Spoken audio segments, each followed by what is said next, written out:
My husband of 7 years is really upset that I refused to quit my job to become a stay-at-home wife, but with how I was raised, I can't bring myself to trust any man that much. I, 30 female, love my husband, 30 male, and he's an amazing man, but we have flaws like everyone else. We both aged out of foster care and met at a youth fulfillment program, basically a work camp that helps kids with no families learn the fundamentals for living, finances, certificates, as needed. We were both 18 and stayed in contact after the program ended. He made it clear he liked me, but I was truly petrified of men at that point in my life due to past experiences and rejected him a bit harshly. I reached out to apologize and we became friends. Then a year or two later I saw he posted on Snapchat and he was in my area. I asked if he would want to go on a date so I could practice being comfortable around guys and he agreed. He never made a move, never touched me, never made weird eye contact. If I said no he didn't ask a second time, not even as a suggestion. We went on these platonic dates for months with nothing happening, and one day I asked for a hug and then asked for a kiss and he asked me to be his girlfriend. We got married a year after and our 7-year anniversary is around the corner. We agreed we would not even think about having kids until we were older since both of us were the product of young parents. We've really just only focused on getting by on using as little money as possible and saving up every dime to buy a house. Thankfully, we got our house a few months ago and we were both able to quit our second jobs and for the first time only work regular 9-to-5s. Yay! I've discovered I really like gardening and baking and I love having a real home. We have been discussing adding to our family by having a baby and I feel very ready to be a mom. Scared still, yes, but ready. But my husband brought up how sad I would be if I had to quit since I've worked so hard. I told him I had zero plans to quit. I would only take maternity leave. Plus my company allows maternal and paternal remote options for 1 year after birth, so I can just work from home if needed. I know it's a lot to do with a newborn but giving up the security of my paycheck is simply not an option. He told me this was what we worked for, to make our own perfect family opposite from what ours were like and I was blindsiding him by changing my plans and I told him no plan has changed, I can have a career and be a mom. Plenty of women do it. He doesn't have to quit his job to be a dad so why should I? He said it wouldn't work for a baby's needs and I told him okay, since I make more money than you do why don't you quit and I go back to work remotely after healing from birth. That way we have both hands on deck and we don't have a severe loss of income as I make $89,000 and he makes $52,000. He mentioned that if I trusted him fully this shouldn't be a problem. I told him I trust him but I don't trust our current economy, but I left out that I really do genuinely think quitting my job with no savings, wiped out by getting the house, and relying on a man is absolutely stupid. He had plans made previously with his parents and had to leave so we said we would pick the conversation back up when he gets home but he's very upset. Madder than I have ever seen him and I don't understand why he just assumed I would quit. Not only do I not understand it, but it makes me trust him a lot less than I did yesterday. I have a bad habit of running for the hills when problems come up and not gonna lie, this is making me really nervous. Thank you for reading all of this if you have. I'm open ears to what could be going through his mind or why he is thinking like this, really just doesn't seem logical to me. He's been watching all of these videos of stay-at-home wives and girlfriends and do feel like this is influencing him a lot, but that's not realistic for us right now. Relevant comments. Commenter, I think his childhood and upbringing trauma is playing into this a lot. This doesn't sound like a situation where he wants to control you like in some posts but more like a situation where he has idealized what a perfect family might look like and so he wants to give his children that. You two need to go to couples counseling for a while. Figure it out with a therapist to help intercede and help him understand. Financial security is important. Hold off getting pregnant until you guys have been in couples therapy for 6 months or so and have begun working towards some common ground. As for him going off to meet his parents, is it possible having them back in your lives is contributing to this need for a picture-perfect family? Just curious. OP, thank you for this comment. I've been thinking on it for most of the day now.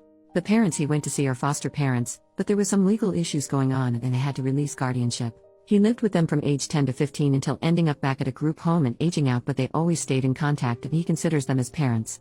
But they never lost contact so I'm not sure if that would be it, but he didn't start seeing them in person again until 2 or 3 years ago. I've never thought he was controlling, but we have talked in the past about this type of thing and I have always told him I would never want to be a stay-at-home mom. Maybe, at most, until they're in elementary if he was making a lot more money but we're not at the income level or networking level where I can get away with having 5-year gaps in my employment. Neither of us has attempted therapy again, and most of our experiences were less than pleasant with DHR and child services counselors. I'll see if he's open to the idea. Update almost 4 months later, it's been a few days since he came home and told me he met a girl at work and she's a better woman than me, and that she has a son already and will be a stay-at-home wife or girlfriend or whatever the heck. He gets his happy ending I guess. He texted me right before I got off work and asked me to pick up food from one of our usual date night spots. I got home and noticed his car had boxes in it and a woman I didn't know. I tried opening the door but it was locked and she just looked at me. What little was left of our savings, he took. And both of our cats. I didn't see this coming at all. I haven't told any of my friends yet. His adoptive parents have been dropping me off food that I can't even force myself to eat. I haven't cried yet. I'm kind of still in shock. I wish I had a family to run to. But for now the internet has to do. I haven't answered any of his calls or texts. He keeps trying to check in, ask if I'm okay. How the heck would I be okay? I never thought he would cheat. I asked him to promise if there was ever someone else he would just tell me as soon as he knew, but they've been together at least 6 months. So while he was calling me selfish for not wanting to put in my 2 weeks and be a stay-at-home wife, he was dating her the entire time. Planning a future with her the entire time, so my intuition was right. I would have been so screwed if I went along with it. I feel stupid. I should have taken everyone's advice more literally.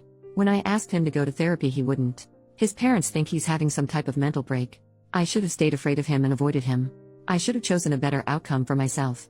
I just feel like the same girl that no one wants to love anymore all over again.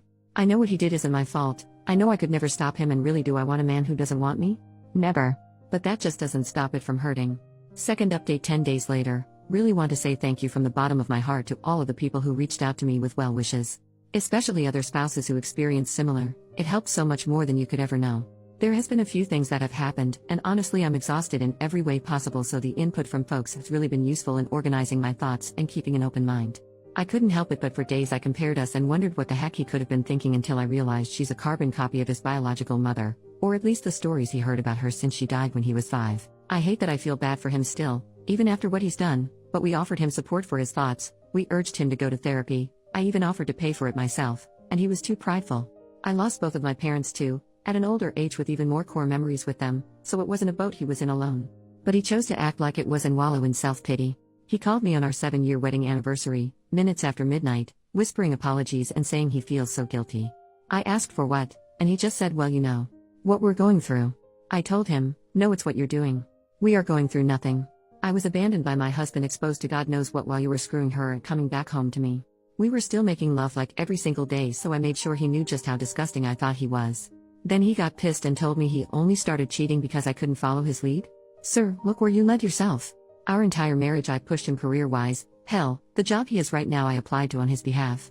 Meanwhile I'm pretty sure he doesn't, or didn't even know what my full job title is. I pushed him to reach out to the adoptive parents when he started getting family obsessed, but neither of us were ready for a kid. He went on about how I broke my promise first when I decided I didn't want to be a real mom by not quitting. That I was turning his adoptive parents against him because they are refusing to meet his new girlfriend. He blamed me again and then had the nerve to say that this could all be put on pause if I can learn how to make decisions that benefit a family and not myself. I asked point blank if he was insinuating that we could get back together if I quit my job. He told me, yes, I will always love you, but you make things more difficult than needed. I hung up and blocked him on everything. Spent the rest of the night hugging wine in the bathtub and wondering what the hell kind of person I had been sharing my heart with. The next day he went public with their relationship, posting a photo to Instagram, and most of our mutual friends reached out, with my closest friends commenting less than kind things on the photo. As it turns out, he and his new girlfriend have actually been together for 7, almost 8 months. She is 20, her son is around 2. I reached out to her ex, the father of her son, who she had left to be with my ex-husband. She moved out in the middle of the day and took their kids, so he was just as blindsided, if not more, than I was. We met up and went for a walk, stopped by a bar. Literally cried, laughed, hugged each other, sang songs way too loudly and sobbed in public like a lunatic, but it helped so much. We also made sure to exchange evidence for any court battles. I'm a little iffy towards him for now, considering that they had quite the age gap. She was 17 when they met and he was 26. He said she lied about her age and they met at a college party, and then next thing he knew she was pregnant. He gave her money for an abortion, but she came back with baby clothes instead, so he tried to do the right thing and moved her in with him. Also, she's not actually allergic to cats. She just hates them. She also was very aware he was married and has been to the house multiple times. He admitted he had cheated on her before their son had been born, while she was pregnant, but that she didn't tell him she knew until after she had moved out with their son. He said he was still texting her every day, not just about their son, but also about possibly working things out. He wants her back, but she seems to be head over heels for my husband, just like I was. I told him good luck, but yeah, not the direction I'm going in at all. This time he made his bed and he will lay in it for good. Our chances of reconciliation are 0. I have never accepted someone back into my life after a betrayal, and it won't start now. At first I wanted to make sure the divorce was going to be short and as simple as possible, even if it meant giving up some things, but after that conversation, I have decided I'm fighting tooth and nail for everything I can possibly get. I live in a no-fault divorce state, but my state does have special laws for adultery, can still sue for it here, and the divorce attorney I've consulted said it looks pretty good that I won't have to pay him alimony. He also told me to look into every single banking transaction in my accounts, as he did not think they got an apartment on his income without some extra cushion, aka my money, and he was right. Last year my ex-husband told me he got really into stock trading and if he could invest some of my money as well. Guess who was never doing any stock trading, and the screenshots he showed me were all fake or pulled from somewhere else, and he had been sending that money to his girlfriend or saving it for their new place. I've been pretty enraged since finding that out. He asked his adoptive parents to ask me to allow him visitation rights to see the cats, after he had to give them back once he realized his new girlfriend is allergic to them. I relayed that he needs to first run me my freaking money, and then take it up with the judge. I didn't think visitation was a real thing for pets, but according to my lawyer it very much is. I officially filed for divorce yesterday, and he emailed me quite the colorful email about how selfish and bitter I am for not putting my pride aside and being so fast to file for divorce, and refusing to let him stop by the house to see the cats that now he's accusing me of cheating. I read somewhere that you never really know someone until you're divorcing them, and I can truly confirm that is true. I felt like you guys deserved some sort of update considering how much support I was given. I can't share more details for now, but really thank you all again. OP makes another post a few months later. Went on my third date after filing for divorce from my husband. I was stupid and got married at 23. We met in a foster youth program. Long story short, I didn't want to be a stay-at-home mom since I was the breadwinner. He found someone younger and dumber who would. I had to pick up another job to make sure I'd be able to afford the house on my own, but when my regional lead for my main job heard about it, they gave me a promotion that actually cut down my work time and gives me more money. I still kept the second job. It keeps my mind busy. Most of my work days were spent in collars and heels, but the side job is an overpriced membership-only gym that I definitely can't afford without my employee discount lol. I've had a few guys approach me since I filed the divorce paperwork, but I just wasn't feeling up to it. And even though I stopped wearing my ring the day he moved out, I still felt guilty. Like I was betraying him. He was the only man I've ever been with, so spending a decade learning everything about one person, and now having to switch gears is really damn hard. But one of the guys I see often at the gym asked if I'd be his date to a seminar he's sponsoring. I said no at first, and he accepted the no very gracefully. I saw him a few days later, sparked up some conversation, and asked if maybe we could try a lunch date, just us first. I was fully prepared for him to tell me nope, you're too late, but he instead canceled the plans he had already made. We met up a few hours later, and honestly my face hurt from laughing and smiling so much. He's a pretty charming man and has a lot of random knowledge about safari animals that gives me the same comfort that watching animal documentaries does. He asked me out for a dinner date the next day, and when he let me know he was in my neighborhood earlier that day, I asked if he wanted to stop by and grab a breakfast sandwich before I left for work. I have a 9-year-old cat who hates like 99% of people, but she loved him and even let him touch her belly. He dropped me off lunch at work and we met up for dinner, and ever since we've been texting almost nonstop. I've never felt this comfortable with someone so quickly in my life. It's scary, but I've already told him that we're separated. I haven't told him the nitty-gritty details, just that it didn't work out and we outgrew each other. But the seminar was this past weekend and I went as his date. It was a great night. I tried champagne for the first time, had the best conversations with some of his associates, and did a little professional networking too. The tomboy teenage girl I used to be would never believe this crap lol, but more than anything I'm grateful for the support of my friends, who got me through the tough nights so I could make it to the good ones. Only up from here, I guess?